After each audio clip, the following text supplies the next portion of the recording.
terus mudah lelah, kehilangan semangat atau motivasi. Nah, bahkan yang lebih parahnya lagi, ngebuat seseorang untuk berpikiran untuk bunuh diri atau bisa jadi melakukan bunuh diri.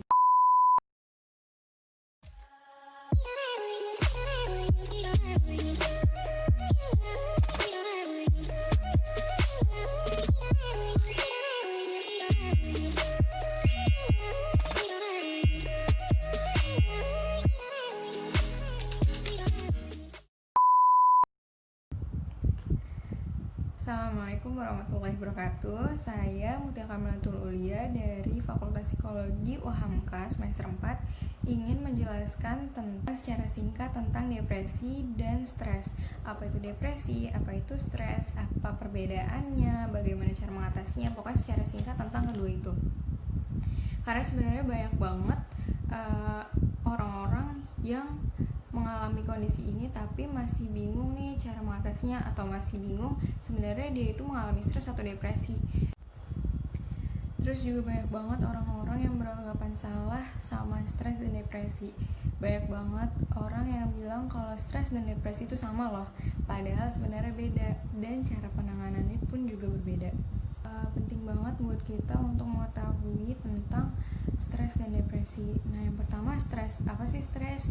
Stres adalah kondisi sebuah reaksi tubuh pada situasi berbahaya yang dirasakan dan yang nyata. Nah, jadi tuh stres ini kayak misalkan reaksi tubuh kita terhadap sesuatu yang tubuh kita anggap itu berbahaya. Nah, itu stres. Kalau dilanda stres itu, tubuh akan membaca adanya serangan atau ancaman. Nah, ketika dibaca oleh tubuh, itu biasanya tubuh akan melepaskan hormon atau senyawa kimia seperti adrenalin, kortisol, atau norepinefrin. Pelepasan dari hormon dan senyawa kimia ini bertujuan untuk melakukan tindakan fisik. Nah, hal itu menyebabkan reaksi fisik kayak peningkatan detak jantung, nafas makin cepat, otot menegang, ataupun kenaikan tekanan darah. Itu kenapa kalau misalkan kita mau ujian nih tapi dosennya atau gurunya galak, biasanya kita deg-degan atau misalkan tegang, keringat dingin, sesak nafas. Nah, itu karena tubuh melepaskan hormon atau zat-zat kimia itu.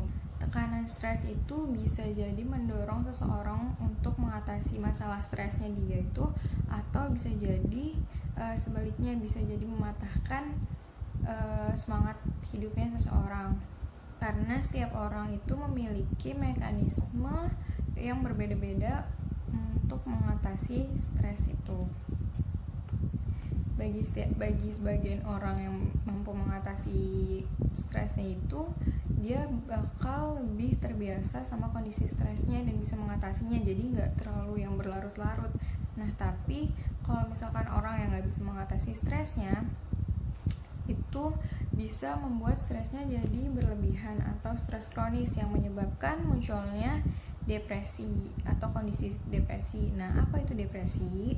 Depresi adalah suatu penyakit mental yang berdampak buruk bagi kehidupan penderitanya. Biasanya itu mempengaruhi kayak pola tidur, perasaan, stamina, suasana hati, ataupun tingkat konsentrasi seseorang. Orang yang mengalami depresi itu biasanya merasa sedih dan gagal. Nah, tapi sedihnya tuh bukan sedih yang biasa. Biasanya kalau orang yang depresi itu sedihnya sedih berlebihan dan berlarut-larut. Terus mudah lelah, kehilangan semangat atau motivasi. Nah, bahkan yang lebih parahnya lagi, ngebuat seseorang untuk berpikiran untuk bunuh diri atau bisa jadi melakukan bunuh diri. Apa sih gejala-gejalanya? Nah, yang pertama, gejala stres. Sebenarnya gejala yang dialami seseorang itu berbeda-beda, tetapi yang saya jelaskan di sini adalah gejala-gejala kondisi stres secara umum. Yang pertama adalah merasa seolah-olah kehilangan kendali atau kewalahan. Biasanya kalau misalkan dia mendapat tekanan, dia tuh merasa kewalahan, merasa kayak nggak bisa nih mengendalikan situasinya. Kalau misalkan contohnya kayak dia dapat tugas yang banyak banget tapi dia ngerasa dia nggak sanggup untuk ngatasin permasalahan itu, atau dia nggak bisa mengendalikan kondisi itu untuk menyelesaikan tugas yang dikasih. Terus yang kedua, menghindari orang lain, bahkan teman terdekat atau keluarga. Jadi orang yang mengalami stres biasanya dia menutup diri dan jarang berinteraksi sosial dengan orang lain. Terus gampang gelisah, murung, terus frustasi. Kenapa gampang gelisah? Karena biasanya orang stres itu mudah berpikir yang negatif, jadi pikirannya dipenuhi dengan pikiran-pikiran yang negatif. Nah, terus pikiran-pikiran yang negatif itu karena dia banyak berpikir, jadi membuat seseorang itu kesulitan untuk konsentrasi. Terus juga gejala yang lainnya bisa jadi kepalanya pusing, atau misalkan gangguan pencernaan, mual, diare. Nah, selanjutnya adalah gejala-gejala depresi. Ini sama kayak gejala stres yang tadi saya bilang. Kalau misalkan sebenarnya gejala ini tergantung kondisi masing-masing. Tapi yang saya jelasin ini adalah kondisi secara umumnya. Nah, yang pertama adalah merasa tak berdaya dan putus asa. Jadi orang yang mengalami depresi itu dia merasa nggak berdaya, dia merasa dia nggak bisa melakukan apa-apa. Nah, terus yang kedua itu kehilangan rasa percaya diri dan harga diri. Nah, jadi orang yang ngalami depresi, dia kehilangan percaya dirinya, jadi dia nggak bisa mengeksplorasi dirinya dengan baik.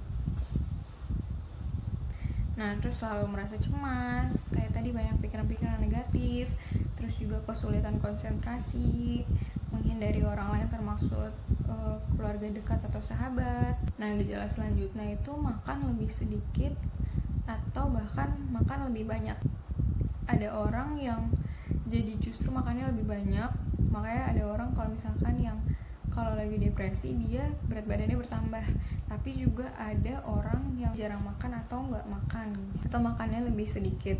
Nah, gejala selanjutnya itu gangguan tidur. Kalau misalkan stres tadi cuma sebatas nggak bisa tidur atau insomnia, tapi kalau depresi itu lebih ke gangguan tidurnya. Jadi seseorang bisa jadi tidur lebih lama atau tidur lebih sedikit. Misalkan setiap orang biasa tidur 8 jam selama 8 jam. Nah, tapi kalau dia mengalami depresi bisa jadi dia tidur lebih lama.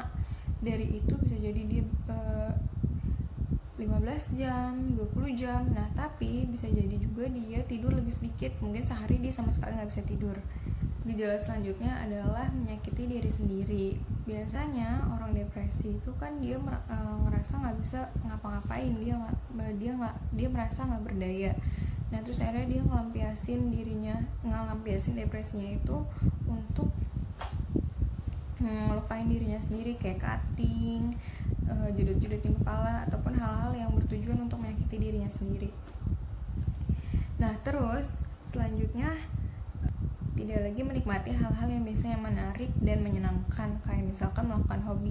Biasanya kalau misalkan bisa jadi kalau misalkan orang yang lagi bad mood, nah kalau misalkan dia ngelakuin hobinya dia, bisa jadi moodnya balik lagi jadi senang. Tapi kalau orang depresi itu nggak berlaku lagi. Misalkan hampir setiap hari dia nonton drama atau nonton film gitu. Nah, tapi kalau dia pas di kondisi depresi itu bisa jadi dia nggak mau sama sekali ngelakuin hal yang dia sukain itu. Gejala selanjutnya adalah sering memikirkan tentang kematian dan keinginan untuk bunuh diri. Nah, itu parahnya dari adanya kondisi depresi ini. Terus gimana cara ngatasin depresi dan stres? Nah, secara umum bisa diatasin dengan cara olahraga secara teratur, menerapkan pola makan yang sehat dan yang bergizi, terus membatasi konsumsi kafein, kopi, kayak gitu-gitu, dan alkohol. Nah, itu harus dibatasin. Melakukan teknik relaksasi seperti yoga, meditasi, atau juga bisa ngelakuin regulasi diri atau regulasi emosi. Biasanya kayak deep breathing. Jadi teknik 424. Yaitu yaitu menarik nafas selama 4 detik, menahannya selama 2 detik, dan menghembuskan nafasnya melalui mulut selama 4 detik, dan diulangi terus menerus sampai 1 menit, selama 1 menit. Nah, bisa juga melakukan regulasi emosi berdasarkan agama Islam, kayak misalkan berwudu, membaca Al-Quran, sholat, melakukan puasa. Nah, itu kan bisa mengurangi emosi yang berlebihan gitu. Nah, biasanya kalau depresi yang udah parah itu bisa ditangani oleh minum obat antidepresan. Tapi minum antidepresan ini nggak bisa sembarangan, karena obat antidepresan itu banyak macam-macamnya dan perlu sesuai dengan dosisnya yang dibutuhkan. Jadi perlu ada konsultasi dengan dokter, baru bisa minum obat antidepresan sesuai dengan kondisi yang dirasain. Sekian penjelasan dari saya tentang stres dan depresi, semoga bermanfaat. Kalau misalkan ada kurang-kurang dan salah-salah kata ataupun salah-salah penjelasan, semoga dimengerti dan dimaafkan. Makasih.